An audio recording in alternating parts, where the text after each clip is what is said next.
So hello guys, આજે છે 27 November 2024. Please like, subscribe and share. So let's start. તો આજે આપણે ટોટલ 11 ટોપિક કવર કરશું અને સૌપ્રથમ આપણે ઇમ્પોર્ટન્ટ ટોપિક્સની વાત કરીએ તો નેફિથ્રોમાઇસિન, એની સાથે આપણે એન્ટીમાઇક્રોબિયલ રેઝિસ્ટન્સ છે તો એ ઘણું મહત્વનું છે. ત્યારબાદ આપણે ભારતનો બંધારણીય દિવસ વિશે જોઈશું. પાન 2.0 પ્રોજેક્ટ લોન્ચ કરવામાં આવ્યો છે, રાષ્ટ્રીય ગોપાલ રત્ન એવોર્ડ છે, અટલ ઇનોવેશન મિશન છે અને બાકીના બધા ટોપિક્સ છે ને પણ આપણે એકદમ ડિટેલમાં કવર કરશું. ઓકે, તો હવે સ્ટાર્ટ કરીએ. તો આપણો સૌપ્રથમ ટોપિક છે નેફિથ્રોમાઇસિન. તો કે ભારતના બાયોટેકનોલોજી ક્ષેત્ર માટે એક કેન્દ્રીય મંત્રી દ્વારા જે પ્રતિરોધક ચેપ છે એના માટે પ્રથમ સ્વદેશી એન્ટીબાયોટિક જે છે નેફિથ્રોમાઇસિન એનું લોન્ચ થયું છે. ઓકે, હવે નેફિથ્રોમાઇસિનની જો આપણે વાત કરીએ છીએ તો કે એન્ટીબાયોટિક છે પહેલાં તો આ. ઓકે, અને આ જે છે વેપારી નામ એનું મિકનાફ નામ આપવામાં આવ્યું છે. ઓકે, હવે એનો આધાર જોઈએ તો biotechnology industry research assistant council જે બિરાક તરીકે ઓળખવામાં આવે છે તેના સમર્થનથી છે આ વિકસાવવામાં આવ્યું છે. ઓકે, અને આ ભારત માટે સૌપ્રથમ સ્વદેશી રીતે વિકસિત એન્ટીબાયોટિક છે જેનો હેતુ એન્ટીમાઇક્રોબિયલ રેઝિસ્ટન્સનો સામનો કરવાનો છે. ઓકે, એન્ટીમાઇક્રોબિયલ રેઝિસ્ટન્સ વિશે આપણે ડિટેલમાં આગળ થોડી વારમાં વાત કરીશું. કેમ આ દવા જે છે એન્ટીબાયોટિક જે છે મહત્વની છે એના વિશે પણ વાત કરશું. ઓકે, હવે હેતુ શું છે આનો તો કે કમ્યુનિટી એક્વાયર્ડ બેક્ટેરિયલ જે ન્યુમોનિયા છે. ઓકે, એટલે કે બેક્ટેરિયલ જે ન્યુમોનિયા એટલે બેક્ટેરિયાથી થતા જે ન્યુમોનિયા છે. ઓકે, તો એ રોગ છે. ઓકે, તો એને સારવાર માટે આ રચાયેલી છે. ઓકે, હવે આના વિશે આગળ વાત કરીએ તો લાક્ષણિક અને જે બિનપરંપરાગત જે પેથોજન્સ છે એ બંને સામે લક્ષ્યાંક બનાવે છે. પેથોજન્સમાં આપણે બધા આવી જાય જેમ કે વાયરસ છે, ફૂગ છે, બેક્ટેરિયા છે. ઓકે, તો એ બધું આવી જાય. ઓકે, તેને પેથોજન્સ પણ કહેવામાં આવે છે. ઓકે, હવે એક શક્તિશાળી ઉકેલ બનાવે છે જે 3 દાયકાથી વધુ સમયથી આ વર્ગમાં કોઈ પણ નવી જે છે એન્ટીબાયોટિક વિકસાવવામાં નથી આવી. ઓકે, આપણે મોસ્ટલી જે છે જેનરિક દવામાં પણ આપણે જેનરિક દવા બનાવતા હોય છે જેમ કે આપણે મતલબ અમેરિકા અને બધા જે દેશો છે મોસ્ટલી આપણે શું કહે કે રિસર્ચ કરતા હોય છે, નવી નવી દવા ખોજતા હોય છે. ઓકે, અને તેને આપણે મતલબ એમનું જે પેટન્ટ હોય છે. ઓકે, તો અમુક વર્ષો પછી એ પેટન્ટ જે છે ફ્રી થઈ જાય છે. ઓકે, કોઈ પણ એ બનાવી શકે છે જેને જેનરિક દવા કહેવામાં આવે છે. ઓકે, અને તે જે છે આપણે ઇન્ડિયામાં ઘણી બધી પ્રમાણમાં બનાવે છે. ઓકે, પણ આ જે છે એક પ્રકારે આપણે સંશોધિત કરીને હવે એ જે છે બનાવવામાં આવશે. ઓકે, વિકસાવવામાં આવશે. ઓકે, એને કારણે. ઓકે, હવે ફાયદાની વાત કરીએ તો દવા પ્રતિરોધક જે ન્યુમોનિયા છે એને સામે લડવા માટે જે 3 ડોઝ સાથે 10 ગણી જે અસરકારકતા આપે છે. ઓકે, હવે આડઅસર જોઈએ તો ન્યૂનતમ જે જઠરાંત્રીય આડઅસર જોવા મળે છે એટલે જઠરમાં થોડી ઘણી આડઅસર જોવા મળે છે આની. ઓકે, હવે કોઈ નોંધપાત્ર દવાની ક્રિયાપ્રતિક્રિયા નથી. ઓકે, એક સાથે જો 2 દવા લેવામાં આવે તો એની કોઈ ક્રિયાપ્રતિક્રિયા નથી વધારે. ઓકે, ખોરાકથી અપ્રભાવિત રહે છે. ખોરાકની પણ આ દવા પર અસર નથી થતી. દર્દીઓ માટે બહુમુખી બનાવે છે. ઓકે, વિકાસ જોઈએ તો 14 વર્ષના સમર્પિત સંશોધન પછી 500 કરોડના રોકાણનું પ્રતિનિધિત્વ કરે છે. ઓકે, યુએસ, યુરોપ અને ભારતમાં પણ ક્લિનિકલ ટ્રાયલ થયા છે આના. ક્લિનિકલ ટ્રાયલ એટલે આપણા જે માણસો જે છે તેમને જ આપણે દવા પ્રોવાઈડ કરવામાં આવે છે અને પછી એમની આડઅસર કેવી થાય છે, શું થાય છે, શું નહીં, તો એ બધું ચેક કરવામાં આવે છે. તેને આપણે ક્લિનિકલ ટ્રાયલ કહેવામાં આવે છે. ઓકે, હવે મહત્વનો ટોપિક એની સાથે જોડાયેલ છે એન્ટીમાઇક્રોબિયલ રેઝિસ્ટન્સ. ઓકે, હવે આ એટલા માટે મહત્વનું છે કેમ કે ઘણા ટાઈમથી ન્યૂઝમાં જ મતલબ કન્ટિન્યુઅસલી હોય છે મોસ્ટલી. ઓકે, હવે જ્યારે એન્ટીમાઇક્રોબિયલ રેઝિસ્ટન્સ ત્યારે થાય છે જ્યારે બેક્ટેરિયા, વાયરસ, ફૂગ અને પરજીવી જે છે એ સમય જતાં દવાઓને પ્રતિસાદ આપતા નથી. ઓકે, એટલે કે ધારો કે તમને હેડેક થાય છે. ઓકે, માથામાં દુખાવો થાય છે. ઓકે, અને તમે માથામાં દુખાવાની દવા લીધી. ઓકે, હવે તમે દર વખતે થોડો ઘણો પણ માથું દુખે છે ત્યારે તમે એની મતલબ કન્ટિન્યુઅસલી એ દવા લો કરો છો. ઓકે, તો એને કારણે શું થશે કે તમને જે અત્યાર સુધી જ્યારે માથું દુખતું હતું ત્યારે જે એ ડોઝ કામ કરતો હતો તો હવે જે અમુક ટાઈમ પછી એ જે મતલબ ડોઝ જે છે એ તમારા માટે પર કામ નહીં કરે. ઓકે, તો એ જે છે એક રીતે રેઝિસ્ટન્સ પેદા થઈ ગયું છે તમારા એ દવા પ્રત્યેનો. ઓકે, તો એવું જ સેમ જે છે એન્ટીમાઇક્રોબિયલ રેઝિસ્ટન્સમાં થાય છે. ઓકે, આમાં શું થાય છે કે આપણે કોઈ ધારો કે બેક્ટેરિયા છે. ઓકે, અને આપણે શું કહે કે તમને તાવ આવ્યો છે. ઓકે, શરદી થઈ છે. ઓકે, હવે એ બેક્ટેરિયાને આપણે નાશ કરવા માટે કોઈ દવા લીધી છે. ઓકે, હવે એ દવા જે છે એ બેક્ટેરિયા પર અમુક ટાઈમ પછી અસર થવાની બંધ થઈ જશે. જેમ કે આપણે મચ્છરની વાત કરીએ તો મચ્છરમાં પણ એવું જોવા મળે છે કે આપણે જે અગરબત્તી જે આવતી હતી પહેલાં. ઓકે, તે અત્યારે વધારે અસર નથી કરતી હોતી. ઓકે, તો એ પણ જોવા મળે છે તો કેમ કે એમના શરીરમાં જે છે વંશાનુગત જે છે એક રેઝિસ્ટન્સ પેદા થઈ ગયો છે. ઓકે, તો તેને આપણે એક રીતે એન્ટીમાઇક્રોબિયલ રેઝિસ્ટન્સ કહેવામાં આવે છે અને પણ એન્ટીમાઇક્રોબિયલ રેઝિસ્ટન્સ સ્પેસિફિકલી આપણે બેક્ટેરિયા, વાયરસ, ફૂગ અને પરજીવીઓ હોય છે ત્યારે જ આપણે કહેતા હોઈએ છીએ. ઓકે, હવે એન્ટીમાઇક્રોબિયલ્સની વાત કરીએ તો સૂક્ષ્મ જીવો જે છે એ ચેપને રોકવા અને સારવાર માટે વપરાતી જે દવાઓ છે એમાં જે એન્ટીબાયોટિક્સ જેમ કે બેક્ટેરિયાને રોકવા માટે વપરાય છે, એન્ટીવાયરલ જે છે વાયરસ માટે છે, એન્ટીફંગલ જે ફૂગ માટે છે, એન્ટીપેરાસાઇટ્સ જે છે એ પરોપજીવી માટે છે. ઓકે, તો આ બધા જે આપણે જે દવાઓનો યુઝ થાય છે તો એનો વધારે પડતો જો યુઝ કરી નાખવામાં આવે. ઓકે, તો તેને કારણે થાય છે. એના કારણોની પહેલાં વાત કરીએ તો જૈવિક પરિબળો જેમ કે જીન ટ્રાન્સફર, મ્યુટેશન પ્રતિકારમાં જે ફાળો આપે છે જેમ કે આપણે મતલબ એક વંશાનુગત જે એક પછી એક જે વંશાનુગત આવે છે બેક્ટેરિયાનો. ઓકે, તો તે જે છે મ્યુટેટ થઈને આવે છે. ઓકે, જેમ કે આપણે કોરોના વાયરસની વાત કરીએ. ઓકે, તો કોરોનામાં જે કોવિડ વાયરસ હતો. ઓકે, તો એમાં શું હતું કે એ જે નેક્સ્ટ વેરિયન્ટ આવતો હતો તે જે દવા છે એનાથી રેઝિસ્ટન્સ હતો. ઓકે, તે એને પણ આપણે એક રીતે એમઆર તરીકે ગણી શકીએ છો. કે એન્ટીબાયોટિક્સનો અયોગ્ય ઉપયોગ છે, અપૂરતું નિદાન છે, નબળું ચેપ નિયંત્રણ, કે તેને કારણે પણ થાય છે. અપૂરતું નિદાન એટલે કેવી રીતના? તો કે ધારો કે તમને ડૉક્ટરે કીધું છે કે ભાઈ તમારે 5 દિવસની દવા લેવાની છે, પણ તમને 2 દિવસમાં સારું લાગવા માટે તો બાકીની તમે દવાને લેતા નથી. ઓકે, તો એ એક રીતે અપૂરતું નિદાન થઈ ગયું. ઓકે, તેને કારણે પણ થાય છે. ઓકે, હવે બીજી વાર તમે મતલબ 2 દિવસમાં સારા થઈ ગયા અને પછી 5 દિવસ પછી પાછા તમે બીમાર પડો છો, તો તમને જે ડોઝ આપેલો ડૉક્ટરે તો તે હવે કામ નહીં કરે. એના કરતાં વધારે હાર્ડ ડોઝ જોઈશે. ઓકે, તેને કારણે આ જે છે તકલીફવાળું થઈ જાય છે. ઓકે, તેને કારણે પણ એન્ટીમાઇક્રોબિયલ રેઝિસ્ટન્સ પેદા થઈ જાય છે. ઓકે, હવે એન્ટીબાયોટિક્સનું ઓવર ધ કાઉન્ટર વેચાણ, કે જેમ કે આપણે જાતે લઈ લેતા હોઈએ છીએ અમુક વાર, કે ભાઈ શરદી થઈ છે તો ડાયરેક્ટ આપણે મેડિકલ સ્ટોર પર પહોંચી ગયા અને કીધું કે ભાઈ અમને આ દવા આપી દો માથાનો દુખાવાની, અથવા તો આ તાવ આવ્યો છે તો મેડિકલવાળા પણ આપી દેતા હોય છે. ઓકે, તો એ જે છે એને કારણે પણ એન્ટીમાઇક્રોબિયલ રેઝિસ્ટન્સ આવે છે. ઓકે,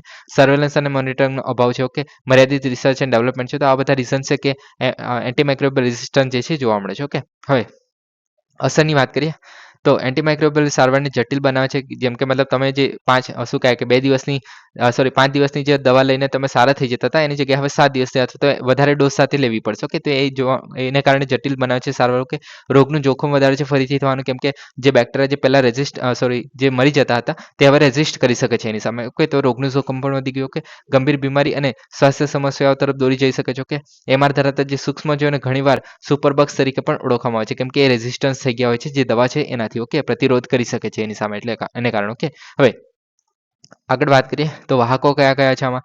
તો કે આપણે જે દુરુપયોગ અથવા અતિશય ઉપયોગ જે એન્ટીમાઇક્રોબિયલ જે દવાઓ છે તેનો યોગ્ય અથવા તો વધુ પડતો ઉપયોગ કરે છે એને કારણે. કે જાગૃતિ અને જ્ઞાનનો અભાવ હોય છે મોસ્ટલી લોકોમાં. કે એને કારણે પણ પછી ગુણવત્તા, સસ્તું દવાઓ અને ડાયગ્નોસ્ટિકની નબળી એક્સેસ, કેમ કે આપણે મોસ્ટલી જે હું કહે કે અમુક વાર આપણે હોસ્પિટલ ઘણી મોંઘી લાગતી હોય તો આપણે જાતે પણ ગૂગલ પર સર્ચ કરીને દવા લઈ લેતા હોઈએ છીએ. કે રોગોના ઇલાજ માટે ઉપયોગમાં લેવાતી જે એન્ટીબાયોટિક્સ છે એની ખોટી માત્રાઓ, કે જે મતલબ હવે તમે જાતે લો છો તો તમને ખબર નથી હોતી કે કેટલી માત્રા વધારે છે ઓછી છે એ પ્રમાણે. ઓકે, સ્વચ્છતાની વાત કરીએ તો અપૂરતું સ્વચ્છ અને સ્વચ્છતા સુવિધા જે છે એને કારણે પણ જોવા મળે છે. ઓકે, પશુધનની જે ખેતી છે એમાં એન્ટીબાયોટિક્સનો વધારે પડતો ઉપયોગ થાય છે, કેમ કે અમુક વાર ગાયોને જે આપણે દૂધ વધારવું હોય છે ત્યારે પણ જે ગાયોને એન્ટીબાયોટિક્સ આપવામાં આવે છે જેથી દૂધની આપણે માત્રા વધારી શકીએ. કે પછી આબોહવા પરિવર્તન, પ્રદૂષણ અને જે વિવિધતા છે તો એના નુકસાન છે એ પણ જોવા મળે છે જે એમઆરમાં ફાળો આપે છે. કે તો આ બધા જે જોવા મળે છે એને કારણે પણ એન્ટીમાઇક્રોબિયલ રેઝિસ્ટન્સ એ જોવા મળે છે. ઓકે, હવે આગળ વાત કરીએ ભારત દ્વારા લેવામાં આવેલા પગલાં વિશે. ઓકે, તો એન્ટીમાઇક્રોબિયલ રેઝિસ્ટન્સના નિયંત્રણ રાષ્ટ્રીય કાર્ય યોજના છે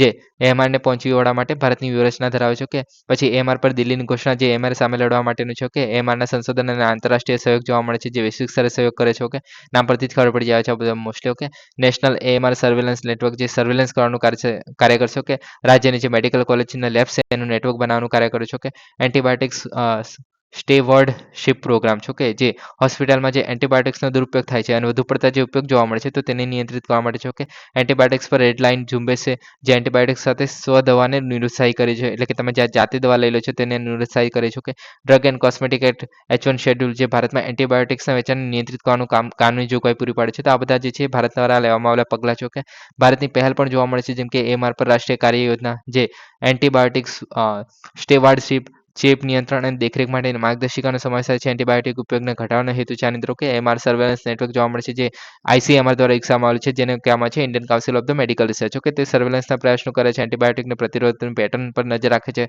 અને સારવાર માટેના નિર્ણયો જે છે એને માર્ગદર્શન આપવાનું કાર્ય કરે છે. પછી જોવા મળે છે અયોગ્ય fixed dose combination drug. Okay, હવે ફિક્સ્ડ ડોઝ કોમ્બિનેશનની જો આપણે વાત કરીએ તો આપણે ઘણી વખત ન્યૂઝમાં રહેતો હોય છે જેમાં શું કરવામાં આવે છે કે ફિક્સ ડોઝ હોય છે ઓલરેડી. ઓકે, ધારો કે તમને મતલબ શું કહે કે તાવ આવે છે પ્લસ શરદી પણ છે સાથે. ઓકે, તો તમે શું દવા એવી રીતે આપવામાં આવશે કે એક બાજુ તાવની દવા હશે ને બીજી બાજુ આપણે શરદીની દવા હશે. ઓકે, તો એક રીતે ફિક્સ કોમ્બિનેશન થઈ ગયું, કે કોમ્બિનેશન થઈ ગયું બે દવાઓનું. ઓકે, તો એ જે છે મોસ્ટલી થોડા ટાઈમ પહેલાં 2-3 જે દવા છે એ આપણે પ્રતિબંધ કરવામાં આવી હતી ભારત દ્વારા પણ. ઓકે, તેને કહેવામાં આવે છે ફિક્સ ડોઝ કોમ્બિનેશન જે છે એ એન્ટીબાયોટિક્સના ઉપયોગને નિયંત્રિત કરવા માટે પગલાં લીધા છે. ઓકે, એન્ટીબાયોટિક્સના જે તર્કસંગતતાનો ઉપયોગ કરીને સુનિશ્ચિત કરે છે. ઓકે, તેને દુરુપયોગ અટકાવે છે. ઓકે, તો આ રીતે કામ કરે છે આના પર. ઓકે, પછી વૈશ્વિક પહેલો પણ જોવા મળે છે. ઓકે, એક આરોગ્ય અભિગમ જે છે માનસના સ્વાસ્થ્ય, પશુ આરોગ્ય અને પર્યાવરણ જે સ્વાસ્થ્ય છે એને એકબીજા સાથે જોડે છે. એટલે કે આમાં એનિમલનું જે સ્વાસ્થ્ય છે એને પણ સાથે લઈને ચાલવાનું કામ કરે છે. કે આરોગ્ય સંભાળના વ્યવસાયિકો છે, પશુ ચિકિત્સકો છે, પર્યાવરણ વૈજ્ઞાનિકો છે, નીતિ નિર્માતાઓ છે, તે બધાને સાથે સહયોગ લાવવાનું કાર્ય કરે છે. સમગ્ર પ્રજાતિમાં એમાંનો ફેલાવો છે તેનો રોકવાનો હેતુ છે, કેમ કે આપણે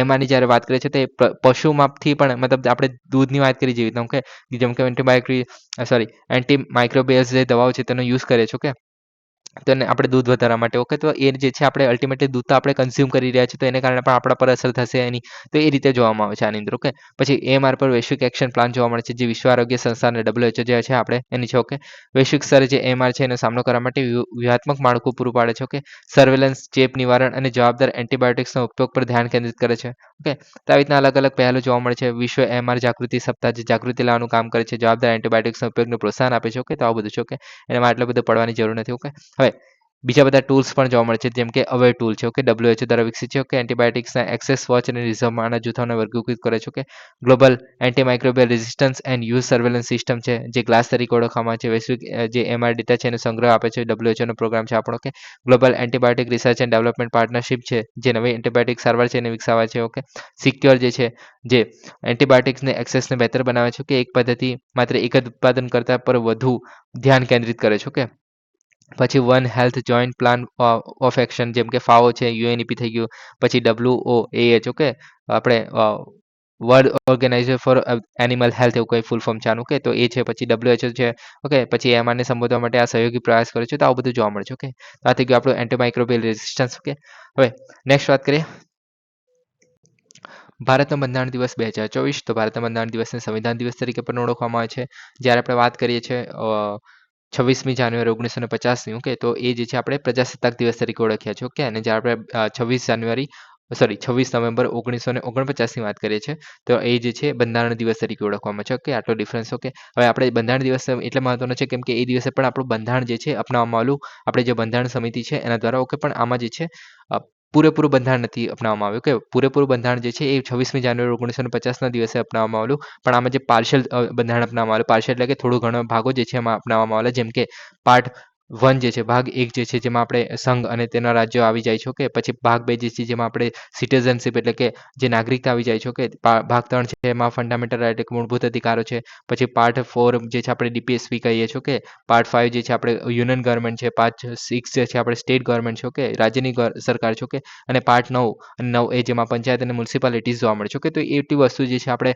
અપનાવવામાં આવેલી જે 26 નવેમ્બર 1949 એના દિવસ ઓકે તો આટલું મહત્વનું બને છે આની અંદર ઓકે હવે ભારતના બંધારણ દિવસને સંવિધાન દિવસ તરીકે ઓળખવામાં છે 1949માં ભારતીય બંધારણ અપનાવવામાં આવ્યું હતું કે જેને બિન સાંપ્રદાયિક અને લોકશાહી દેશની એક રીતે પાયો નાખ્યો હતો ભારતનો ઓકે હવે ભારતના બંધારણ દિવસની જો આપણે વાત કરીએ તો 1949માં બંધારણ સભા દ્વારા જે છે ભારતીય બંધારણને અપનાવવામાં આવ્યું હતું 26 નવેમ્બર આપણે અત્યારે જોયું કે બંધારણ દિવસ તરીકે અને 26મી જાન્યુઆરી 1950 જે છે આપણે પ્રજાસત્તાક દિવસ તરીકે ઓકે હવે ડ્રાફ્ટિંગ કમિટી આપણને બધાને ખબર છે કે જેમાં બી આંબેડકર જે છે એમનું માર્ગદર્શન હતું બાકીના બધા સભ્યોને જે જોવા મળતા તમારે કહેવાના છો કે મૂલ્યોની નિમિત્તની વાત કરીએ તો આમાં બિન સાંપ્રદાયિકતા છે સાર્વભૌમત્વ લોકશાહી સમાનતા ન્યાય સ્વતંત્રતા અને બંધુત્વ તો આટલી વસ્તુ જે છે આપણે પ્રિએમ્બલમાં પણ જોવા મળે છે ઓકે ઉજવણીની વાત કરીએ તો ડૉક્ટર BR આંબેડકર હતા ઓકે તો એમની 125મી જયંતિ નિમિત્તે સામાજિક ન્યાય અને અધિકારિતા મંત્રાલય છે એમને પણ સંવિધાન દિવસ તરીકે ઉજવે છે ઓકે હવે આની અંદર મહત્વની વાત કરીએ તો 26મી નવેમ્બર છે ઓકે ભારતીય બંધારણ અપનાવવામાં આવ્યું ઓકે આમાં મુખ્ય મુદ્દાઓ જોઈએ તો બંધારણ સભા અને મુસદ્દા જે સમિતિ છે એના સભ્યોને માન્યતા આપે છે ઓકે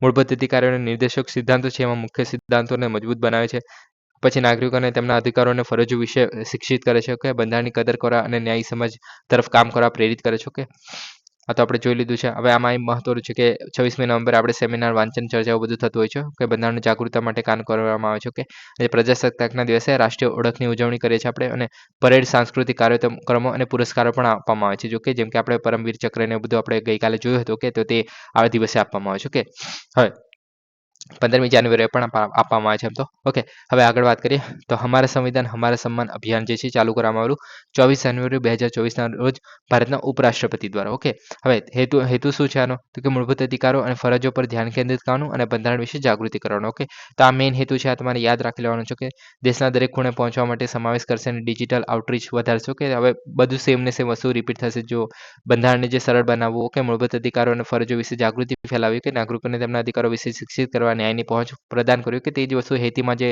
લખ્યું છે તે જ વસ્તુ રિપીટ થાય છે હવે ઓકે આગળ વાત કરીએ એમાં તો ગ્રામીણ અને હાસ્યમાં જે ધકેલાઈ ગયેલા લોકો છે ઓકે તો એમને જે સરકારી લાભો છે એમની સુધી પહોંચવામાં મદદ કરે વિધિ જાગૃતિ અભિયાન છે એવા ઝુંબેશ ચલાવવામાં આવે કે ડિજિટલ પોર્ટલની વાત કરીએ તો ઓનલાઈન સંસાધનો ક્વિઝ ચર્ચા મંચ અને જે ઇન્ટરેક્ટિવ સાધનો છે ઓકે તો તેના દ્વારા પ્રોત્સાહન આપો ઓકે એક રીતે તો આ બધું કરવામાં આવે છે જે આપણું જે પહેલ છે હમારા સંવિધાન હમારા સન્માન અભિયાન છે એના હેઠળ ઓકે હવે નેક્સ્ટ ટોપિકની વાત કરીએ પાન 2.0 પ્રોજેક્ટ તો આવકવેરા વિભાગ એટલે કે ઇન્કમટેક્સ ડિપાર્ટમેન્ટ છે એમને પાન 2.0 પ્રોજેક્ટને આર્થિક બાબતોની કેબિનેટ સમિતિ તરફથી મંજૂરી મળી છે કે ₹14,435 કરોડના ખર્ચ સાથે ઓકે નાગરિકોને નવા QR કોડ સાથે તેમના પાન કાર્ડનો મફત અપગ્રેડ જે છે મળશે ઓકે કેમ કે જૂના પાન કાર્ડ છે અમુક વાર તો એવું જોવા મળે છે કે પાન કાર્ડ જે છે આધાર કાર્ડ જોડે પણ લિંક નથી હોતા ઓકે કેમ કે મેં અત્યારે થોડા ટાઈમ પહેલાં મેં પોતાનું લિંક કરાવ્યું છે એટલે મને ખ્યાલ છે ઓકે હવે જ્યારે આપણે પાન કાર્ડની મફત QR કોડ અત્યારે જોવા મળે છે ઓકે સાઈડમાં ઓકે તો એ રીતે જોવા મળે છે અત્યારે કે જે વિવિધ સરકારી એજન્સીઓમાં પાન અને તેને એકીકૃત ઓળખકર્તા બનાવવામાં મદદ કરે છે ઓકે હવે પાન કાર્ડ 2.0 પ્રોજેક્ટની જો આપણે વાત કરીએ ઓકે તો ટેક્સ ભરવાની જે પ્રક્રિયા છે એને આધુનિક બનાવવા માટે ગવર્નન્સ પ્રોજેક્ટ તરીકે શરૂ કરવામાં આવ્યો છે તો આ મહત્વનું બને છે એને કારણે કે હવે અપગ્રેડની વાત કરીએ તો ટેકનોલોજી આધારિત અપગ્રેડ સાથે વર્તમાન પાન અને ટાન જે છે એ સેવાઓને વધારે છે કે ટાન એટલે એક રીતે ટેક્સ માટેનું એક કાર્ડ જોવા મળે છે કે આપણા માટે એટલું બધું ઇમ્પોર્ટન્ટ નથી ઓકે એ મતલબ આપણે ફર્મ જે છે મોટી કંપની છે ઓકે તો તેમના માટે જોવા મળે છે હવે સ્પેસિફિક કંપનીઓ માટે પણ જે પાન કાર્ડ જે છે જોવા મળતા હોય છે જેમ કે કેમ કે એમને બી શું કહે કે ટેક્સ ભરવાનો છે એને કારણે કે એક આઈડેન્ટિટી એક ઇન્ડિવિજ્યુઅલ શું કે એન્ટિટી તરીકે જોવામાં આવે છે કંપનીને પણ ઓકે તેને કારણે એમનું પણ પાન કાર્ડ જોવા મળે છે ઓકે જેમ કે બરાક ઓબામાનું છે અહીંયા ઓકે એ રીતે ઓકે હવે લક્ષ્યની વાત કરીએ આ ખાલી સેમ્પલ છે એકચ્યુઅલમાં પાન કાર્ડ નથી બરાક ઓબામા પાસે કન્ફ્યુઝ ના થઈ જતા ઓકે લક્ષ્યની જો આપણે વાત કરીએ તો પાન કાર્ડ મેળવવાની જે પ્રક્રિયાને સરળ અને ઝડપી બનાવે છે ઓકે ટેક્સ ફાઇલિંગને ઓછી જટિલ ઝડપી અને વધુ સચોટ બનાવે છે કેમ કે આપણે ડિજિટલાઇઝેશન કરીએ છીએ કે એને કારણે કે ડિજિટલાઇઝેશન દ્વારા કાગળનો બગાડ ઘટાડી શકાય છે પર્યાવરણને ટકાઉપણે પ્રોત્સાહન આપી શકાય છે કે વધુ સારી સાયબર સુરક્ષા સુનિશ્ચિત કરીને આપણે જે સાયબર અપરાધો છે એને સંબોધિત કરી શકીએ છીએ કે એને હળવો કરી શકીએ છીએ કેમ કે આપણા ઇન્ડિયાની જો વાત કરીએ છીએ તો આપણે સાયબર ક્રાઇમ જે છે ઘણા બધા જોવા મળતો હોય છે અને જે આપણે પ્રાઇવેસી છે મતલબ પ્રાઇવેટ જે ડેટા છે જેમ કે આધાર કાર્ડના ડેટા છે તે પણ અમુક વાર ચોરી થતા જોવા મળતા હોય છે ઓકે તો એવું ઇસ્યુ જે છે આપણે પાન કાર્ડ જોડે પણ થઈ શકે છે ઓકે તેને કારણે આપણે સાયબર સુરક્ષા જે છે મહત્વની બને છે ઓકે હવે સેવા પ્રદાતા માટેની ફરજોની વાત કરીએ તો ઇન્ફ્રાસ્ટ્રક્ચર સેટઅપ ઓકે તો નવી સિસ્ટમ માટે હાર્ડવેર સોફ્ટવેર અને નેટવર્ક્સની સ્થાપના કરવી પડશે ઓકે પછી ડેટા ટ્રાન્સફર તો આપણે જે ભૂતકાળમાં જેટલા પણ ટેક્સ ડેટાના જે છે ઓકે મતલબ જે એમણે ટેક્સ ભર્યા છે નથી ભર્યા ઓકે તો એ બધા જે ડેટા છે એને કોઈ પણ ભૂલ વિના આપણે નવી જે સિસ્ટમ બનાવેલી છે એને ડિજિટલી આપણે ટ્રાન્સફર કરવા પડશે ઓકે કોઈએ ટાઈપ કરવું પડશે અથવા તો ગમે તેવી રીતે પણ આપણે ડિજિટલ ફોર્મમાં જે છે આપણે લાવવું પડશે એને ઓકે ખાતરી કરો કે નવી સિસ્ટમ જે છે સરકારી નિયમો અને ધોરણો સાથે સંરેખિત ઓકે તો આટલી વસ્તુ જે છે આની અંદર પ્રોવાઈડ કરવામાં આવશે ઓકે અને આ બધા કામ પણ કરવામાં આવશે ઓકે તો આ થઈ ગયું આપણું જે પાન 2.0 ઓકે હવે નેક્સ્ટ વાત કરીએ તો રાષ્ટ્રીય ગોપાલ રત્ન એવોર્ડ ઓકે તો તાજેતરમાં પશુપાલન અને ડેરી વિભાગ ઓકે તો ડેરી એન્ડ એનિમલ હસબેન્ડરી સોરી તો એ જે છે ડિપાર્ટમેન્ટ ઓકે તો એને જે વર્ષ 2024 માટે રાષ્ટ્રીય ગોપાલ રત્ન પુરસ્કાર જે છે એના વિજેતાની જાહેરાત કરી છે ઓકે હવે રાષ્ટ્રીય ગોપાલ રત્ન એવોર્ડની વાત કરીએ ઓકે તો પશુધન અને ડેરી ક્ષેત્રે સર્વોચ્ચ રાષ્ટ્રીય પુરસ્કાર છે આ ઓકે રાષ્ટ્રીય દૂધ દિવસ 26 નવેમ્બર જો ઉજવવામાં આવે છે તો તે એ નિમિત્તે આને એનાયત કરવામાં આવે છે કે પશુપાલન અને ડેરીમાં વ્યક્તિઓ અને સંસ્થાઓ છે એમને ઓળખે છે અને પ્રોત્સાહન આપવાનું કાર્ય કરે છે ઓકે તો આ જે છે બંને વ્યક્તિઓ માટે પણ છે અને સંસ્થાઓ માટે પણ આ જે છે પુરસ્કાર આપવામાં આવે છે ઓકે એમાં અલગ અલગ કેટેગરી જોવા મળે છે ઓકે હવે આની અંદર સ્વદેશી પ્રાણીઓનો ઉછેર કરતા જે ખેડૂતો છે AI ટેકનિશિયન છે ડેરી સહકારી મંડળીઓ છે દૂધ ઉત્પાદક કંપનીઓ છે ડેરી ખેડૂત ઉત્પાદકો છે સંસ્થાઓ છે કે તે બધાનો સમાવેશ કરવામાં આવે છે કે હવે એવોર્ડ શ્રેણીની વાત કરીએ તો શ્રેષ્ઠ ડેરી ફાર્મર સ્વદેશી ઢોર અથવા તો ભેંસની જાતિઓનો ઉછેર કરવો ઓકે એટલે કે ભેંસની અથવા તો ઢોરની જે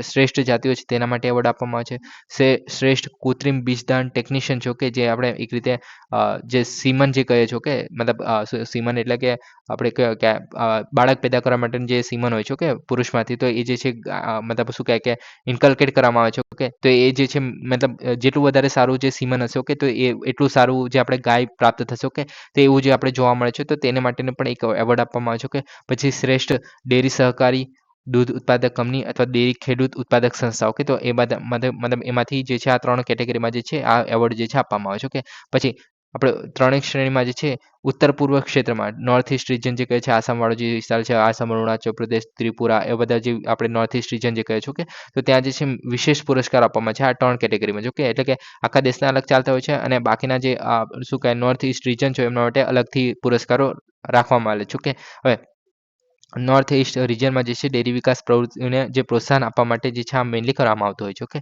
તો આ થઈ ગયું આપણું રાષ્ટ્રીય ગોપાલ રત્ન એવોર્ડ ઓકે હવે નેક્સ્ટ વાત કરીએ તો કે અટલ ઇનોવેશન મિશન ઓકે તો કેન્દ્રીય કેબિનેટે તાજેતરમાં 31 માર્ચ 2028 સુધી જે 2750 કરોડની ફાળવણી સાથે નીતિ આયોગ હેઠળ જે ફ્લેગશિપ પ્રોગ્રામ હતો એમનો અટલ ઇનોવેશન મિશન તો એને ચાલુ રાખવાની મંજૂરી આપી છે ઓકે હવે 2028 સુધી ચાલુ રહેશે હવે, ઓકે, આ યાદ રાખો. ઓકે, અટલ ઇનોવેશનની વાત કરીએ તો નીતિ આયોગ દ્વારા 2016માં જે છે એની શરૂઆત કરવામાં આવેલી. આ ખાસ યાદ રાખો, 2016માં કરવામાં આવેલી નીતિ આયોગ દ્વારા. ઓકે, તો આ ઇમ્પોર્ટન્ટ બને છે. ઓકે, હવે એનો ઉદ્દેશ્ય શું છે તો કે MSME, ઓકે, તેના સહિત જે શાળાઓ છે, શૈક્ષણિક સંસ્થાઓ છે, સંશોધક સંસ્થાઓ છે, ઉદ્યોગો છે, ઓકે, તો તેમાં નવીનતા અને સાહસિકતાનું વાતાવરણ ઊભું કરાવવું. ઓકે, તેના માટે પ્રોત્સાહિત કરે છે. નવીનતા એટલે કે નવી આઈડિયાઝ છે, ઓકે, નવી આઈડિયા ક્રિએટ કરવી, અથવા તો જે આપણે એન્ટરપ્રિનરશિપ કહે છે, કોઈ નવો બિઝનેસ ચાલુ કરવો. ઓકે, તો એના માટે જે ઇનોવેશન કહીએ છીએ, ઓકે, તો તે કરવા માટે આ મોસ્ટલી પ્રોત્સાહિત કરવાનું કાર્ય કરતું હોય છે. આ અલગ અલગ જે આપણે શૈક્ષણિક સંસ્થાઓથી માંડીને MSME જે કીધી, ઓકે, તો એ બધી જગ્યાએ. ઓકે, હવે સાહસિકતાને પ્રોત્સાહન આપવાનું છે કેવી રીતના તો કે ઇનોવેટર્સને ઉદ્યોગ સાહસિક બનાવવા માટે પ્રોત્સાહિત કરો. ઓકે, ઇનોવેટર્સને ઉદ્યોગ સાહસિક એટલે કે જેમની પાસે ઓલરેડી શું કહે કે કંઈ નવું મતલબ એ લોકો શોધી રહ્યા છે. ઓકે, પણ એ શોધી રહ્યા છે તો એમને જે છે એકચ્યુઅલી બિઝનેસમાં કન્વર્ટ કરો. ઓકે, એન્ટરપ્રિનરશિપ લાવવાની છે. ઓકે, એટલે કે એ પોતાનો બિઝનેસ જે છે સ્ટાર્ટ કરે. આપણે કોઈ એન્ટરપ્રિનર કોને કહેવામાં છે કે જે પોતાનું શું કહે કે મગજ ચલાવીને પછી એક નવો બિઝનેસ જે છે સ્ટાર્ટ કરે. કોઈ બિઝનેસ આઈડિયા હોય કે તો તેને એકચ્યુઅલ ધંધામાં ક્રિએટ કરે. ઓકે, તો તેને એન્ટરપ્રિનર કહેવામાં આવે છે. કે તો એ જ વસ્તુ કરવામાં આવે છે અને એના માટે પ્રોત્સાહન આપવાનું કાર્ય કરે છે જે અટલ ઇનોવેશન મિશન છે તે. ઓકે, નાણાકીય સહાય અને માર્ગદર્શન પ્રદાન કરીને. ઓકે, તો આ બંને રીતે એ જે છે એક રીતે એન્ટરપ્રિનરશિપને વધારે છે અને ઇનોવેટિવ જે આઈડિયા છે તેને એકચ્યુઅલીમાં લાવવાનું કામ કરે છે. ઓકે, હવે નવીનતાને પ્રોત્સાહન આપવું, જેમ કે સમાન માનસિક વ્યક્તિઓ છે એના દ્વારા વિચારો પેદા કરવા અને એક પ્લેટફોર્મ બનાવવું. ઓકે, એટલે કે જે મતલબ આઈડિયા તો ઘણા બધા લોકોને આવતી જ હોય છે. ઓકે, કે આવો બિઝનેસ ચાલુ કરી દે, આવો બિઝનેસ ચાલુ કરી દે, પણ એને પ્રોત્સાહન મળે, એની પાસે જો કેપિટલ આવે તો એ જે છે આગળ કામ કરી શકે છે, બિઝનેસ ચાલુ કરી શકે છે. તો એના માટે જે એક સ્ટેપિંગ સ્ટોન તરીકે જે છે આ વસ્તુ પ્રોવાઈડ કરે છે. ઓકે, જે અટલ ઇનોવેશન મિશન છે. ઓકે, હવે કાર્યક્રમોની જો આમાં વાત કરીએ તો આમાં અલગ અલગ 3-4 વસ્તુ જોવા મળે છે, જેમ કે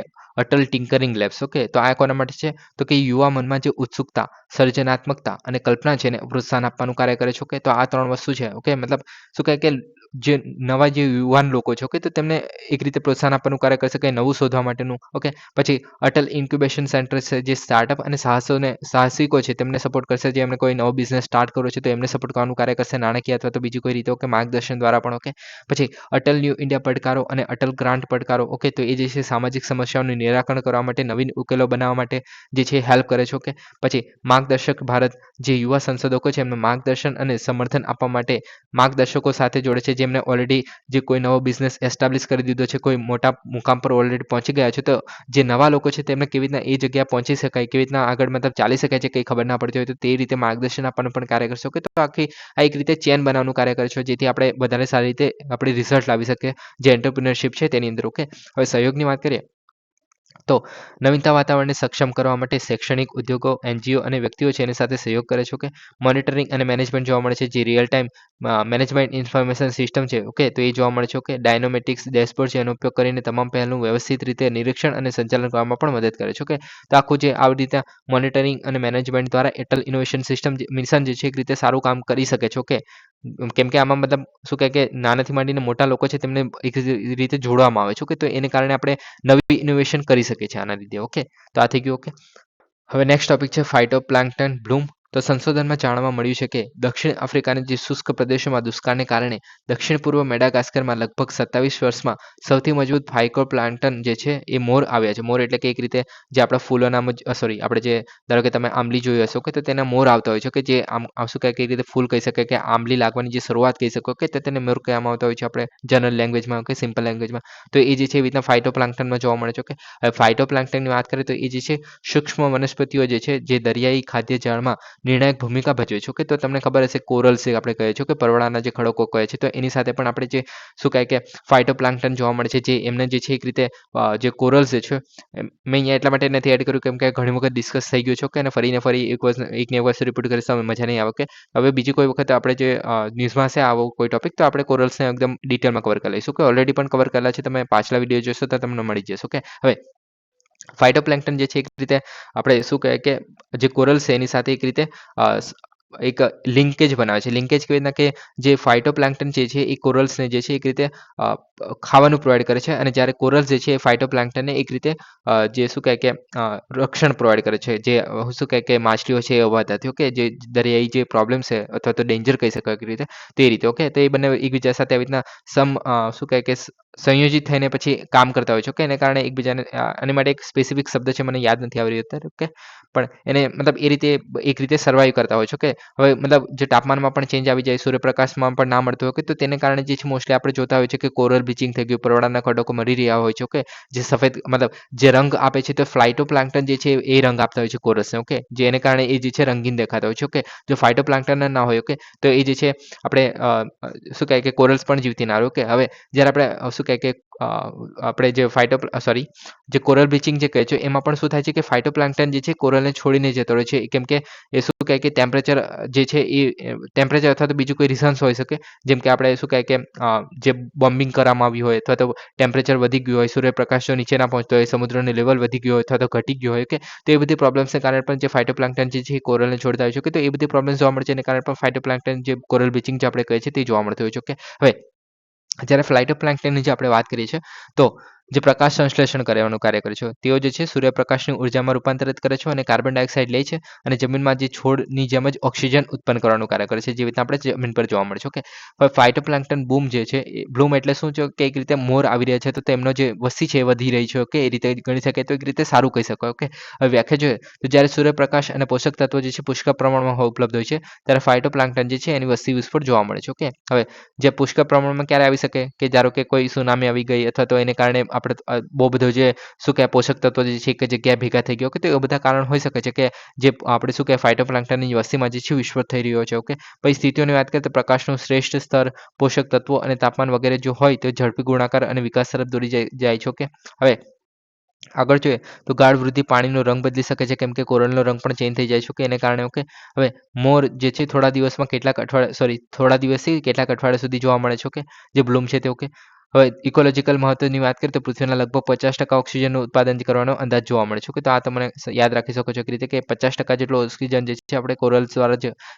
ફાઇટોપ્લાન્ક્ટન એમના દ્વારા જ ઉત્પન્ન કરવામાં આવે છે. કે કાર્બન સાયકલ જોઈએ તો વૈશ્વિક કાર્બન ચક્રમાં નિર્ણાયક ભૂમિકા ભજવે છે. કે ઝૂ પ્લાન્ક્ટોન જેવા જે સજીવો છે એના માટે આવશ્યક ખોરાક પ્રોવાઈડ કરે છે. કે પછી મોસમી વૃદ્ધિ જોવા મળે છે, જેમ કે આપણે જમીનનો છોડ છે તેની જેમ જ વૃદ્ધિ જે છે ઋતુ પ્રમાણે ચેન્જ થતી હોય છે. કે તો આ થઈ ગયો આપણો ફાઇટોપ્લાન્ક્ટન. ઓકે, હવે નેક્સ્ટ વાત કરીએ ડોગ ફેંગ 100. ઓકે, તો ચીને તેની સુપરસોનિક ક્રૂઝ મિસાઇલ છે એને એટલે કે ડોગ ફેંગ 100 જે છે એની રેન્જ વધારી છે. કે DF-100 એનું નામ છે. કે હવે આને જે છે ચેંગજિંગ 100 કહેવામાં આવે છે, CJ-100. ઓકે, આ નામ યાદ રાખવાની જરૂર નથી એમ. તો કે આ જે છે ચાઇનીઝ સુપરસોનિક ક્રૂઝ મિસાઇલ છે. ઓકે, હવે ક્રૂઝ મિસાઇલને આપણે હાઇપરસોનિક ક્રૂઝ મિસાઇલ અને ગ્લાઇડ મિસાઇલ અને જે બેલિસ્ટિક મિસાઇલ છે એનો રૂટ આપણે ગઈકાલે જ વાત કરી હતી, એટલે અત્યારે આની અંદર એકદમ ડિટેલમાં નહીં જોયું. ઓકે, હવે બીજી કોઈ વખત આપણે ત્રણે એકદમ સારી રીતે એકદમ ડિટેલમાં કવર કરી લઈશું. ઓકે, હવે પરિચયની જો વાત કરીએ તો 1 ઓક્ટોબર 2019 એના રોજ ચીનના જે 70માં જે રાષ્ટ્રીય દિવસ છે, ઓકે, તેની પરેડમાં જે છે જાહેર કરવામાં આવેલું હોય, આપણા કામનું નથી આ વસ્તુ. કે હવે ડિઝાઇનની વાત કરીએ તો જમીનમાં આધારિત જે ઇન્ફ્રાસ્ટ્રક્ચર છે, પ્રબલિત જે સ્થાપનો છે, ભૂગર્ભ બંકરો છે, ઓકે, મોટાના યુદ્ધના જે જહાજો છે, ઓકે, તેના સિવાય જે વિવિધ લક્ષ્યો છે એના પર ચોકસાઈ પ્રહાર કરી શકો છો. કે તો આપણા માટે મહત્વનું બની જાય, કેમ કે આપણા પર હુમલો કરી શકે છે. ઓકે, તો એના કારણે. ઓકે, એટલે મહત્વનું ઇન ધ સેન્સ યાદ નથી રાખવાનું, પણ આવું જે છે મોસ્ટલી જે છે બધી જગ્યાએ હુમલો કરી શકે છે આ વસ્તુ. ઓકે, વિશેષતાઓની વાત કરીએ તો 3000 થી 4000 કિલોમીટરની વચ્ચે છે આની રેન્જ જે છે. ઓકે, તો એ સમજી શકો છો તમે. ઓકે, હવે લોન્ચ સિસ્ટમની જો વાત કરીએ તો 10x10 ટ્રાન્સપોર્ટર ઇન્ટરેક્ટ લોન્ચર જોવા મળે છે અને બોમ્બરથી લોન્ચ કરી શકાય છે, જે એર આધારિત એટલે હેલિકોપ્ટર અથવા તો બીજું કોઈ રીતે આપણે કરી શકીએ છીએ. કે પરિમાણોની વાત કરીએ તો આપણા કામના નથી પરિમાણો. કે 500 કિલોગ્રામ જેટલો આપણે ન્યુક્લિયર વોરહેડ લઈ જઈ શકીએ છીએ. કે પ્રોપલ્શન જોઈએ તો રામજેટ એન્જિન દ્વારા જે સંચાલિત છે. કે આપણે બીજી વાર રામજેટ એન્જિન અને બીજા સ્ક્રેમજેટ એન્જિન જોવા મળે છે તેના વિશે પણ એકદમ ડિટેલમાં વાત કરીશું. કે આપણે ગઈકાલે જ વાત કરેલી કે જે મેક 5 એટલે કે આપણે જે શું કહે છે હાઇપરસોનિક મિસાઇલ જે હોય છે તેનું મિનિમમ જે સ્પીડ છે તેને આપણે શું કહે મિનિમમ જે સ્પીડ છે એ મેક 5 જેટલી હોય છે. કે તેને નીચે જે હોય છે તેને આપણે સુપરસોનિક મિસાઇલ કહી શકીએ છીએ. રીતે. ઓકે, હાઇપરસોનિક નહીં. ઓકે, ઝડપની વાત કરીએ તો ફ્લાઇટના લગભગ તમામ તબક્કામાં સુપરસોનિક ગતિ જાળવી રાખે છે મોસ્ટલી. ઓકે, અને છેલ્લા તબક્કામાં જે હાઇપરસોનિક મેક 5 સુધી પહોંચી જાય છે. ઓકે, હવે જીવિત રહેવાની જે ક્ષમતા અને હવાઈ સંરક્ષણને ઘૂસપેઠને વધારે છે. ઓકે, કેમ કે જે છે સુપરસોનિક ગતિમાં કન્ટિન્યુઅસલી જાળવી રાખે છે, તો આપણે ગઈકાલે વાત કરેલી મનોવરેબિલિટીનું, કે જે દાવપેચ દેખાડી શકે છે, જે આપણી શું કહે કે હાઇપરસોનિક ક્રૂઝ મિસાઇલ જે છે દાવપેચ વધારે સારી રીતે દેખાડી શકે છે, કેમ કે કન્ટિન્યુઅસલી આપણે જે રામજેટ એન્જિન અથવા તો સ્ક્રેમજેટ એન્જિન છે તેના પર નિર્ભર રહેતું હોય છે કે તેને કારણે જે છે એક રીતે શું કહે કે પોતાની દિશા બદલીને મેનોવરેબિલિટી જે દાવપેચ છે દેખાડી શકે છે એ રીતે. ઓકે, ફ્લાઇટ પાથની વાત કરીએ તો એ લોન્ચ પછી 30 કિલોમીટર જેટલું ઊંચાઈ જાય છે અને ત્યારબાદ એ જે છે સીધી ગતિ કરશે જ્યાં ટાર્ગેટ પહોંચવાનું છે ત્યાં સુધી. ઓકે, તો આ રીતે છે. ઓકે, હવે આમાં જે છે ઘટકો જોવા મળે છે માર્ગદર્શન સિસ્ટમના, કે જેમ કે ઇનિશિયલ નેવિગેશન છે, ભૂપ્રદેશ મેચિંગ છે, દ્રશ્ય મેચિંગ છે, સેટેલાઇટ સ્થિતિ છે. ઓકે, તો એ બધું જોવા મળે છે અને આ જે છે શું કહે કે અદ્યતન માર્ગદર્શન પ્રણાલીઓને કારણે ઉચ્ચ ચોકસાઈ સાથે એ જે છે પ્રહાર કરી શકે છે. ઓકે, તો આ થઈ ગયું. નેક્સ્ટ વાત કરીએ દિબાંગ બહુહેતુક હાઇડ્રો પાવર પ્રોજેક્ટ. ઓકે, તો ઉપભોક્તા બાબતો અને ખાદ્ય અને જાહેર વિતરણ જે રાજ્યમંત્રી છે એમને તાજેતરમાં અરુણાચલ પ્રદેશના જે દંબુક ગામ છે તેમાં દિબાંગ બહુહેતુક હાઇડ્રો પાવરની આપણે જે છે એક રીતે મુલાકાત લીધી હતી એના કારણે ન્યૂઝમાં છે. ઓકે, હવે આ જે છે ક્યાં આવેલું છે તો તમે જોઈ શકો છો અરુણાચલ પ્રદેશમાં જે છે અહીંયા આવેલું છે દિબાંગ નદી અહીંયા છે. ઓકે, તો દિબાંગ નદી જે છે અરુણાચલ પ્રદેશમાં જે એક રીતે આવેલી છે જે આગળ જઈને લોહિતમાં, અને લોહિત નદી જે છે આગળ જેને બ્રહ્મપુત્રમાં એડ થઈ જાય છે. ઓકે, હવે જ્યારે આપણે અરુણાચલ પ્રદેશની વાત કરીએ તો આપણે નેફા તરીકે ઓળખવામાં આવે છે, north East frontier agency. Okay, તો એ રીતે ઓળખવામાં આવતું હતું, જે આપણે શું કહે કે આઝાદીને ટાઈમ સુધી એક રીતે કહી શકાય કે અરુણાચલ પ્રદેશને. ઓકે, હવે આની આગળ વાત કરીએ તો અહીંયા તમે જોઈ શકો છો પહેલાં તો તીસ્તા જોવા મળે છે કે ગંગા નદી અહીંયાથી આવે છે, આગળ જઈને આપણે પદ્માને શું કહે કે આગળ જઈને બ્રહ્મપુત્રમાં એડ થશે તો પદ્મા તરીકે ઓળખવામાં છે. ઓકે, તેવી રીતના સોરી આપણે બાંગ્લાદેશમાં એન્ટર થાય છે તો પદ્મા કહેવાય છે, પછી બ્રહ્મપુત્રાને જમનો કહેવાય છે, બંને આગળ જઈને પછી મેઘના બનાવે છે. ઓકે, બંને ભેગી થઈને. ઓકે, તો એ રીતે આપણે જે નામ છે એ ચેન્જ થતા રહે છે. ઓકે, તો આ તમે યાદ રાખી શકો છો. ઓકે, હવે આગળ વાત કરીએ. હવે ચાઇનામાં જોઈએ તો બ્રહ્મપુત્રાને યારલોંગ સામ્પો કે આમાં છે. ઓકે, તો આ થઈ ગયું. ઓકે, હવે આગળ વાત કરીએ જે દિબાંગ બહુહેતુક હાઇડ્રો પાવર પ્રોજેક્ટ છે એના વિશે. તો કે દિબાંગ નદી પર જોવા મળે છે જે બ્રહ્મપુત્ર નદીની ઉપનદી છે અરુણાચલ પ્રદેશમાં છે. ઓકે, હવે આટલા જે મેગાવોટ જેટલું જે છે દેશની સૌથી મોટી હાઇડ્રો પાવર સુવિધા જે છે બનાવી શકે છે. ઓકે, જે આટલા જે મેગાવોટ જે છે ક્રિએટ કરી શકે છે, ઇલેક્ટ્રિક પાવર જે છે જનરેટ કરી શકે છે એને કારણે. ઓકે, હવે વિકાસકર્તા કોણ છે તો કે national hydro electric power corporation છે, તો એના દ્વારા જે છે બનાવવામાં આવી રહ્યું છે. કે હેતુ જોઈએ તો પ્રાથમિક ઉર્જા સંગ્રહ જોવા મળે છે, પ્રાથમિક ઉર્જા સંગ્રહ માટે અને પૂર નિયંત્રણ અને વીજ ઉત્પાદન. તો આ ત્રણ જેટલા પણ ડેમો બનાવવામાં આવતા હોય છે તો મોસ્ટલી આ ત્રણ હેતુ માટે જ બનાવવામાં આવતા હોય છે. ઓકે, આગળ વાત કરીએ તો પ્રોજેક્ટ સુવિધાની જેમ કે તો કોન્ક્રીટ ગુરુત્વાકર્ષણ ડેમ જોવા મળે છે, આટલી ઊંચાઈ છે લંબાઈ છે. ઓકે, રોલર કોમ્પેક્ટ કોન્ક્રીટ જોવા મળે છે આરસીસી, અને વિશ્વનો સૌથી ઊંચો આરસીસી ડેમ બનાવે છે જેને. ઓકે, જળાશયની વાત કરીએ તો આટલા કિલોમીટરમાં ફેલાયેલો છે અને આટલા ક્યુબિક મીટર જેટલું પાણી જોવા મળે છે, સંગ્રહ ક્ષમતા જોવા મળે છે. ઓકે, હવે ટનલની વાત કરીએ તો આમાં જે રેસ ટનલ જોવા મળે છે જે 6 ગોળાના નાળના આકારની ટનલ છે. ઓકે, તો આટલા મીટરમાં લંબાઈમાં આટલા મીટરના વ્યાસમાં જે ફેલાયેલી છે. ઓકે, પછી ટેલ રેસ ટનલ જોવા મળે છે જે 6 ગોળાના નળની આકારની છે અને આટલી ટનલ છે. ઓકે, આટલા મીટર લંબાઈને આટલી જે મીટર વ્યાસ ધરાવે છે. ઓકે, ભૂગર્ભ સુવિધા પાવર હાઉસ જોવા મળે છે. ઓકે, એટલે ભૂગર્ભમાં જે છે પાવર હાઉસ આવેલા છે. ઓકે, આ બધું યાદ રાખવાની જરૂર નથી. ઓકે, તો આ થઈ ગયું આપણું દિબાંગ બહુહેતુક હાઇડ્રો પાવર પ્રોજેક્ટ. ઓકે, હવે આગળ વાત કરીએ રિયાંગ જનજાતિ. તો રિયાંગની વાત કરીએ આપણે તો વંશીય રિયાંગ જે સમુદાય છે એને ત્રિપુરામાં પરંપરાગત જે હોજાગીરી નૃત્ય છે એની ઉજવણી માટે હોજાગીરી દિવસ એ જે છે રજા જાહેર કરવાની માંગ કરી રહ્યા છે. ઓકે, હોજાગીરી નૃત્ય જે છે આપણે કોના દ્વારા કરવામાં આવે છે તો કે રિયાંગ જનજાતિ દ્વારા કરવામાં આવે છે. ઓકે, આગળ આના વિશે વાત કરીએ તો કે એમને જે છે બ્રુ તરીકે પણ ઓળખવામાં આવે છે. જે રિયાંગ જનજાતિ છે તેમને એ જે છે particular vulnerable tribal groups Pvt જે આપણે કહે છે સંવેદનશીલ આદિવાસી જૂથો જે કહે છે કે જે આપણા દેશની વાત કરીએ તો આખા દેશમાં જે છે 75 જેટલા ગ્રુપ્સ જોવા મળે છે પર્ટિક્યુલર વલ્નરેબલ ટ્રાઇબલ ગ્રુપ્સની. અને જ્યારે આપણે નોર્મલ આદિવાસી એટલે કે ટ્રાઇબલ ગ્રુપ્સની વાત કરીએ નોર્મલ. ઓકે, પીવીટીજીની નહીં પણ આપણે શું કહે એસટી જાતિની વાત કરીએ તો 705 જેટલા આપણે ટ્રાઇબલ ગ્રુપ જોવા મળે છે. કે સૌથી વધારે ક્યાં જોવા મળે છે તો કે આ જે છે આપણે મધ્યપ્રદેશમાં જોવા મળે છે. કે અને 75 આપણે પીવીટીજીની વાત કરીએ તો સૌથી વધારે ઓડિશામાં જોવા મળે છે. કે તો આટલી વસ્તુ તમને ખબર હોવી જોઈએ. કે હવે રિયાંગ જનજાતિની જો આપણે વાત કરીએ તો કે ત્રિપુરામાં બીજા નંબરનો સૌથી મોટો આદિવાસી ગ્રુપ છે. ઓકે, તો પહેલા નંબરનું કહે છે ત્રિપુરામાં તો કે ત્રિપુરી નામનો એક આદિવાસી ગ્રુપ છે જે પહેલા નંબરમાં આવે છે ત્રિપુરામાં. ઓકે, તો આટલા વસ્તી જોવા મળે છે 2000ની વસ્તી ગણતરી મુજબ. કે 2011ની વસ્તી ગણતરી મુજબ મુખ્યત્વે ત્રિપુરા, મિઝોરમ અને આસામમાં નાની વસ્તીમાં જોવા મળે છે. કે ત્રિપુરામાં માત્ર ખાસ કરીને સંવેદનશીલ જે આદિવાસી જૂથ જે કહે છે કે પર્ટિક્યુલર વલ્નરેબલ ટ્રાઇબલ ગ્રુપ્સ તરીકે ઓળખવામાં આવે છે. કે ઇતિહાસ જોઈએ તો ઉપલા બર્મા હવે મ્યાનમાર તરીકે જે ઓળખાય છે. ઓકે, ના સાન રાજ્યમાંથી ઉદ્ભવેલા એ લોકો અને ચટગાંવ હિલ્સ ટ્રેક કરીને પછી દક્ષિણ ત્રિપુરામાં સ્થળાંતરિત કરેલું કેટલાક 18મી સદી પછી આસામ અને મિઝોરમમાં થઈને પછી ત્રિપુરામાં પ્રવેશ્યા હતા. તો આ રીતે જે છે આ લોકો જે છે ઇન્ડિયામાં આવ્યા હતા. ઓકે, આગળ વાત કરીએ આના વિશે તો કે ઇન્ડો મોંગોલિયન વંશીય સ્ટોક એટલે કે ઇન્ડો મોંગોલિયન જે એક રીતે વંશજ ધરાવે છે. કે નામ જે છે એને કેબ્રુ તરીકે ભાષા ઓળખવામાં આવે છે એમને. ઓકે, પછી કુકી ભાષામાંથી ટોનલ પ્રભાવ જોવા મળે છે. કે કોકો બોરોકોપ જે બોલી છે એનો ભાગ જોવા મળે છે. ટિબેટો બર્મીઝ જે ભાષાકીય પરિવાર છે. ઓકે, તો આટલી બધી લાક્ષણિકતાને બધું યાદ રાખવાની જરૂર નથી, ખાલી ભાષા તમે યાદ રાખી શકો છો કે રીતે. ઓકે, હવે કુળોની વાત કરીએ તો આમાં 2 કુળો જોવા મળે છે. ઓકે, મેસ્કા અને મોલેસોઈ. ઓકે, તો આ જોવા મળે છે. ઓકે, મજબૂત સ્વશાસન સિસ્ટમ જોવા મળે છે. ઓકે, અર્થતંત્રની વાત કરીએ તો કૃષિવાદી હતા અને મોસ્ટલી પહેલા હૂક એટલે કે ઝૂમ ખેતી કરતા હતા અને હવે આધુનિક ખેતી તરફ વળ્યા છે. ઓકે, તો આ રીતે જોવા મળે છે. ઓકે, આગળ વાત કરીએ ધાર્મિક માન્યતા તો મુખ્યત્વે હિન્દુ જોવા મળે છે. પછી દેવતાઓમાં આટલા દેવતાઓ જોવા મળે છે. ઓકે, સાંસ્કૃતિક વિશેષતાઓમાં જે વિશ્વભરના વખાણ મેળવ્યા છે કઈ તો કે હોજાગીરી લોકનૃત્ય છે તેને. ઓકે, તો એને કારણે હોજાગીરી લોકનૃત્ય જે છે મહત્વનું બને છે. ઓકે, કોના દ્વારા છે તો કે ત્રિપુરામાં જે ભ્રુ જનજાતિ છે. ઓકે, તો એના દ્વારા કરવામાં આવે છે. ઓકે, ત્રિપુરામાં. ઓકે, તો આ થઈ ગયું. નેક્સ્ટ વાત કરીએ હવે તો કાન્હિરા પોઇલ મેગાલિથિક સાઇટ. ઓકે, તો કેરળમાં રાજ્યમાં જે મદિક્કાઈ પંચાયતના જે કાન્હિરા પોઇલ જે છે એના ખાતે નોંધપાત્ર પુરાતત્વ શોધ પ્રકાશમાં આવી છે. ઓકે, અને નિષ્ણાત માને છે જે આ કોતરણી જે છે મેથાલિથિક સમયગાળા છે. મેથાલિથિક એટલે કે આપણે એક રીતે સ્ટોનેજ કહી શકીએ. ઓકે, હવે પથ્થરયુગ જે આપણે કહે છે. ઓકે, તો કેરળ રાજ્યમાં આવેલું છે. ઓકે, પદચિહ્નો અને કોતરણી જોવા મળે છે જેમાં પદચિહ્નોની 24 જોડો જોવા મળે છે અને ખડકમાં કોતરેલી માનવ આકૃતિ પણ જોવા મળે છે. ઓકે, પછી ફૂટપ્રિન્ટ જે છે 6 થી 10 ઇંચની સુધીના જોવા મળે છે. ઓકે, મતલબ એની વચ્ચે જે છે ચેન્જ થાય છે. ઓકે, આમાં બાળકો અને પુખ્ત વયના લોકોને પ્રતિબંધિત કરે છે. ઓકે, પ્રતિનિધિત્વ કરે છે એમનું. ઓકે, જટિલ રીતે કોતરેલા માનવ આકૃતિ અને 4 ગોળ ખાડાઓ પણ જોવા મળે છે. ઓકે, લોખંડના ઓજારો વડે કોતરણી કામ કરવામાં આવેલ છે. પછી પ્રોગ-ઐતિહાસિક રોક કલા જે છે જેમાં અવલ્લકીપેરા ઉડુપી જિલ્લો જે કર્ણાટકમાં જોવા મળે છે તો એના જેવું સમાનતા જોવા મળે છે. આની અંદર સિમિલારિટી જોવા મળે છે. ઓકે, આ મેગાલિથમાં જોઈએ તો દફન સ્થળ અથવા તો સ્મારક જે બિનકબર સ્મારકો છે. ઓકે, તેની વાત કરવામાં આવે છે. ઓકે, હવે દફન સ્થળ જે વાસ્તવિક દફન અવશેષોને સામેલ કરવામાં આવે છે જેમ કે આપણે બોક્સ આમાં અલગ અલગ પ્રકાર જોવા મળે છે જેમાં ડોમેનોઇડ્સ સિસ્ટ. ઓકે, તો આ તમે જોઈ શકો છો ડોમેનોઇડ સિસ્ટ આવા કઈ દેખાય છે. ઓકે, તો એ જે છે પથ્થરના દફન ચેમ્બર્સ એક રીતે આમાં દફન કરેલા હોય છે લોકોને. ઓકે, પછી ક્રેન વર્તુળ તે આને કહેવામાં આવે છે. ઓકે, એક રીતે તેમાં જે પરીનો સ્ટોન વર્તુળો જોવા મળે છે. પછી કેપ સ્ટોન્સ જોવા મળે છે જે મશરૂમ આકારનો હોય છે. કે ટોપિકલ પણ કહેવામાં આવે છે. ઓકે, તો આ રીતે જોવા મળે છે દફન ખંડ જેવું રીતે કેરળમાં જોવા મળે છે આ વસ્તુ. ઓકે, તો આવી રીતના અલગ અલગ જોવા મળે છે. ઓકે, સ્મારક સ્થળોને મેન હિન્સ અથવા બિન સ્ક્રેપલ મેગાલિથ છે. ઓકે, હવે આ જે છે મોસ્ટલી લોહયુગ 1500 BC થી 500 BC જે છે તેમાં જોવા મળે છે. ઓકે, આગળ વાત કરીએ તો આ જે છે મહારાષ્ટ્ર, પછી કર્ણાટક, તમિલનાડુ અને કેરળ, આંધ્રપ્રદેશ અને તેલંગાણામાં કેન્દ્રિત જોવા મળે છે. ઓકે, તો આ થઈ ગયું.